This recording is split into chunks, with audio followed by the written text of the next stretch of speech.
Sejam bem-vindos ao podcast Nutrição Retratada. O meu nome é António Pedro Mendes, sou nutricionista e tentarei esclarecer as questões sobre nutrição que mais dúvidas levantam, com o máximo de ciência, espírito crítico e bom senso.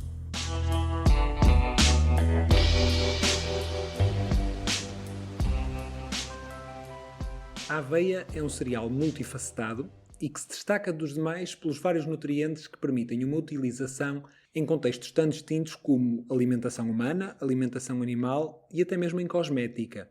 Para além disso, e mais em jeito de curiosidade, porque isto acaba por não ter relevância para os seus efeitos na saúde, a aveia foi um dos primeiros cereais a serem cultivados, vários milhares de anos antes do trigo ou mesmo da cevada. Os benefícios da aveia fizeram disparar a sua fama entre nutricionistas, com a inclusão deste cereal em receitas de panquecas, papas, bolos, diferentes tipos de pães, batidos. E para além disso, também é muito utilizada como alternativa às farinhas de trigo ou de centeio por toda a indústria de panificação e por tudo o que daí deriva, alegando o facto de não ter glúten como a sua principal vantagem. Mal eles sabem que, à exceção de quem é doente celíaco, as vantagens não estão propriamente relacionadas com o facto de ser isento de glúten, mas com muitos outros fatores que vamos explorar. Atualmente, a aveia pode ser encontrada em muitos tipos de apresentação, sendo os mais conhecidos em Portugal os flocos de aveia, que podem ser mais grossos ou mais finos, e também se encontra em grãos de aveia inteiros, o farelo de aveia e a farinha de aveia. E as diferenças entre elas são importantes para o seu impacto nutricional, portanto faremos aqui um pequeno apanhado das diferenças principais. Os flocos de aveia são preparados a partir do grão inteiro, que é cortado em pedaços maiores ou menores, são submetidos a um rápido aquecimento e passagem por uma prensa para ficarem com o típico formato achatado. Os mais finos terão sofrido um corte maior do grão relativamente aos mais grossos. São os mais utilizados em receitas ou mesmo para adicionar diretamente a iogurtes, leite ou alternativas vegetais. A farinha de aveia integral não é mais do que o próprio grão de aveia triturado ao ponto de ficar em farinha, ainda que também haja versões de farinha de aveia mais refinadas, ou seja, com menos fibra, porque se rejeitou a parte mais externa e mais fibrosa do grão antes de triturar. Depois há ainda o farelo de aveia, que ao contrário da farinha mais refinada, ele resulta da camada mais externa do grão e, portanto, mais rica em fibra, nomeadamente em beta-glucanos, que vamos falar várias vezes, e com maior concentração também de compostos fenólicos com capacidade antioxidante. O grande problema do farelo de aveia é que não tem uma textura e um paladar tão fáceis de incorporar em certas receitas como têm, por exemplo, os flocos de aveia. Embora menos comum, o grão inteiro da aveia também pode ser encontrado, principalmente em lojas específicas de alimentação mais saudável. Pode ser cozido, como se coze a quinoa, por exemplo, e utilizado em saladas ou mesmo em receitas como papas, panquecas, bolos, enfim, risotos, entre aspas, de aveia. Tem diferentes tipos de utilização e se for o grão inteiro envolve aqui um grande tempo de cozedura. Nutricionalmente, e comparando a aveia com outros cereais nas suas versões integrais, que diferenças existem?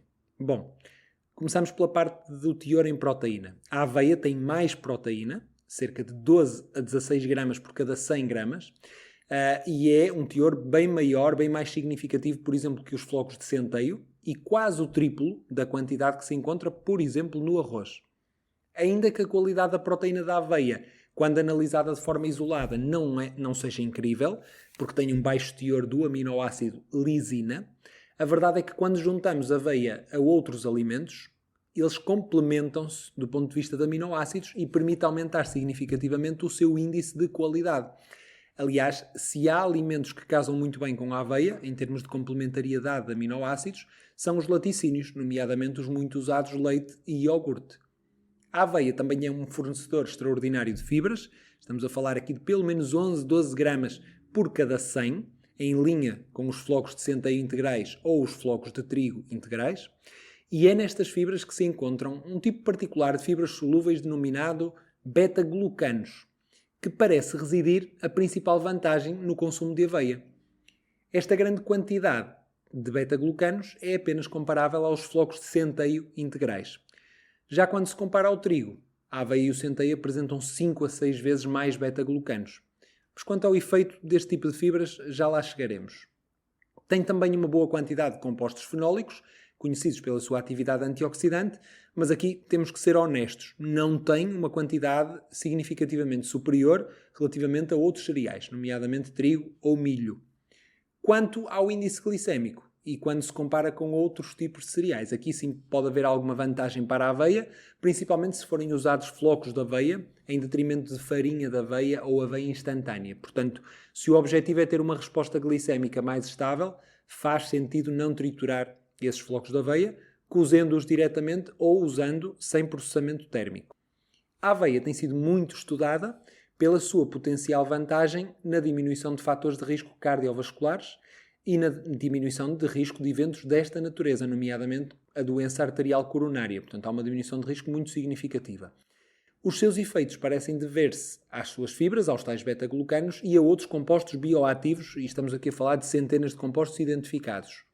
No caso das fibras, as mais famosas são então os beta-glucanos, que têm muita evidência forte de melhoria de marcadores analíticos, que também já faremos mais à frente, e são até os principais responsáveis por aquela consistência mais gelatinosa que as papas de aveia apresentam após arrefecerem.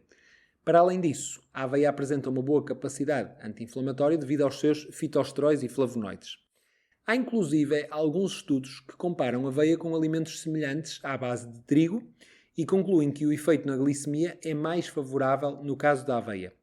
Para além disso, o seu consumo tem sido associado também a uma maior saciedade e melhoria do perfil da microbiota.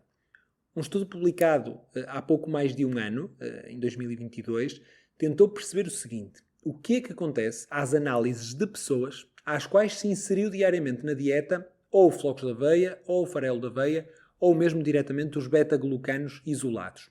As doses usadas andaram entre os 35 e 40 gramas de aveia e os 100, 110, ou seja, é um intervalo perfeitamente viável para quase toda a gente, e o período de intervenção também não foi muito prolongado, estamos a falar normalmente entre 3 a 12 semanas. Ora, em tão pouco tempo, foi possível observar melhorias muito relevantes na diminuição de alguns fatores de risco, nomeadamente no colesterol LDL e na glicose em jejum, em ambos quase 5 mg por decilitro de diminuição em pouquíssimas semanas. Para além disso, também houve uma tendência de redução da hemoglobina glicada, que é representativa das glicemias médias dos 3 meses anteriores e da própria pressão arterial. E reparem, até no peso se verificou uma perda média de 1 kg neste período de poucas semanas. Eventualmente, esta redução de apetite tem também a ver com uma maior estabilização da glicemia. E todas estas vantagens que acabei de referir ocorreram apenas acrescentando aveia, seja em floco, em farelo ou os beta-glucanos diretamente, sem quaisquer outros ajustes nutricionais. Evidentemente que ao acrescentar aveia no dia alimentar, as pessoas acabarão por consumir menos de outros alimentos porque o apetite diminui, mas ainda assim parece-me extraordinário. Outro ponto em que a aveia pode ter impacto é no trânsito intestinal, que é particularmente relevante para quem sofre de prisão de ventre. Principalmente quando se fala em consumo de farelo de aveia, porque tem um maior teor de fibra, e ainda que a ciência possa não ser muito sólida nestas conclusões relativas à obstipação, parece haver aqui resultados mistos, o efeito positivo na microbiota intestinal, esse sim é claríssimo. Portanto, com base em toda a evidência, e por muito que eu até tenha algum pudor em colocar o prefixo super antes da palavra alimento, parece-me seguro afirmar que caso existam superalimentos, a aveia é de facto um deles. Um dos seus grandes problemas é a fraca aceitabilidade por parte de quem está habituado a cereais mais refinados e com adição de açúcar. E nesse caso a minha proposta é: tente incluir o tipo de aveia que mais gostar, nas formas de confecção que mais apreciar e que lhe sejam relativamente fáceis de preparar. Tente diferentes receitas, há milhares na internet, os influencers na área da nutrição estão fartos de partilhar receitas com aveia e encontre uma ou várias que lhe sejam prazerosas. Pessoalmente, prefiro papas de aveia ou panquecas de aveia e não gosto tanto de usar em iogurtes ou bebidas frias. Acrescentar uma peça de fruta costuma ser uma boa opção para adoçar as diferentes receitas e se tiver de acrescentar uma pequena quantidade de mel ou de chocolate negro para adoçar, também não me parece que venha muito mal ao mundo. Se ainda assim não gostar de nenhuma forma de confecção de aveia, por que não incluir uns cereais de pequeno almoço que tenham 90% da sua composição sob a forma de aveia? E porque prefiro não falar em marcas, basta pesquisar por argolinhas de aveia e encontrará algumas soluções bem interessantes no mercado nacional. Bom apetite e até ao próximo episódio.